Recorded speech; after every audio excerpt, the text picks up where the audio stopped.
Hey guys, I'm quoting from a man named Father Vincent. I trust all is well for you today. And my goal in this little vignette is to just stir up your sincere minds by way of reminder, kind of giving you something to put traction under your feet as you motor through life. And this is a really beautiful commitment kind of prayer from this sort of anonymous person from antiquity. I loved it so much, I dedicated it to the front page of my Bible. And it says, I will try this day to live a simple, sincere, and serene life, repelling promptly every thought of discontent, anxiety, discouragement, impurity, and self-seeking, cultivating cheerfulness, magnanimity, charity, and the habit of holy silence, exercising economy in expenditure, generosity in giving, carefulness in conversation, fidelity to every trust, and a childlike faith in God.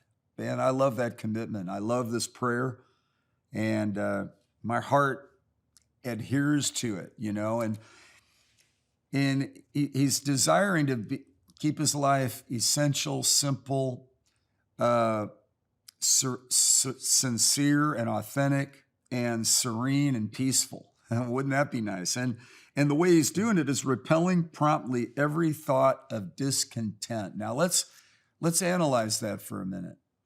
Godliness is a means of great gain when it's accompanied with contentment. I heard a Baptist minister say that the world is rampant now with a disease called contentment deficit disorder. You've heard of attention deficit disorder, but there's contentment deficit disorder. And in Proverbs, it says, the eyes of a man are never satisfied. In this consumer-driven society, we have this nagging, we could have more, the beauty standards that are always changing. I need to kind of always pursue that, the styles, the trends, and it's tragic what can happen to people that get caught up and lost in that. And this guy's saying, wait a minute, I want to just look at how good it is to know God, the privilege of existence.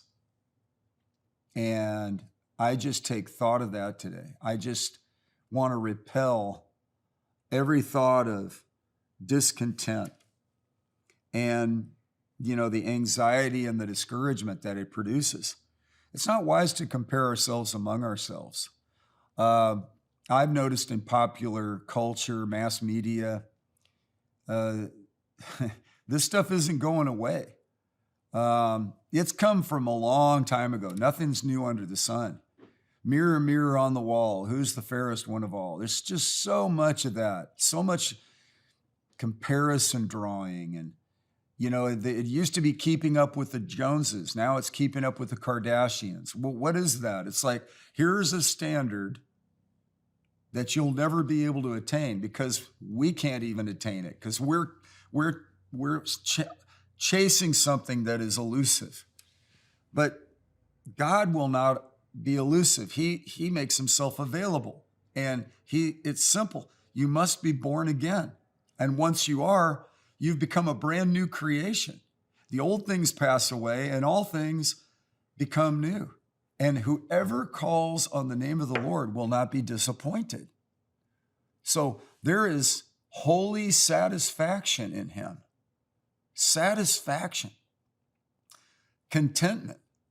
Not discontent. Now, the term discontent is dissatisfaction, a restless longing for different circumstances.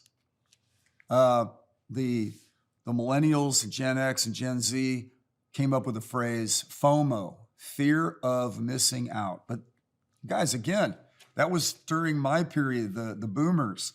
That was in the Great Generation.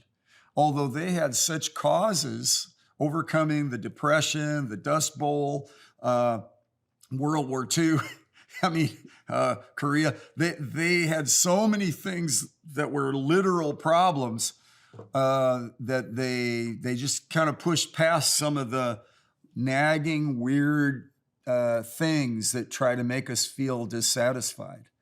But God is so good, and a relationship with God when apprehended properly and appropriated with faith, stimulates amazing hope, positions us for confidence, deflects discouragement. And I like what this man's saying. God, I will try this day to live a simple, sincere, and serene life, repelling promptly every thought of discontent. So you look on somebody's Instagram or somebody's, and they've got their the filters and they're projecting how great everything is. That's one thing I appreciate about the Bible. In its biographical layout of people, it shows high points and it shows achievements, but it also shows their flaws and their humanity, even their failings, which I think is important because it gives a better perspective. And even the people that are projecting how great they are, if you, upon further investigation, would check it out, they're trying to overcompensate for some genuine need that we all have. And I'm not trying to belittle it or put it down. I don't understand even wasting your time trying to tell everybody how great your life is. We really should use our time telling how great life can be when Jesus is the center of it. Now that is a good message. That's a message worthy of communicating. Or even saying, man, this is where I came from. This is what Jesus has done in my life. And because of Jesus, I've overcome this, or I'm facing this with confidence, or I've got practical life hack help from the Bible that shows me how to get out of a ditch, overcome my anger, follow through on my commitments, how to love my wife, how you love your husband, how you love your kids, and so forth. It's all here. And security and serenity and contentment can come as we learn how to cast our worries on the Lord, not compare ourselves among other people, not develop an unrealistic standard. God will help us with contentment deficit disorder, and that we can repel discontent and replace it with gratitude and re-clarifying how good it is to know the Lord. And even when we face a trial, we count it all joy because God has answers for you, for me today. God bless you.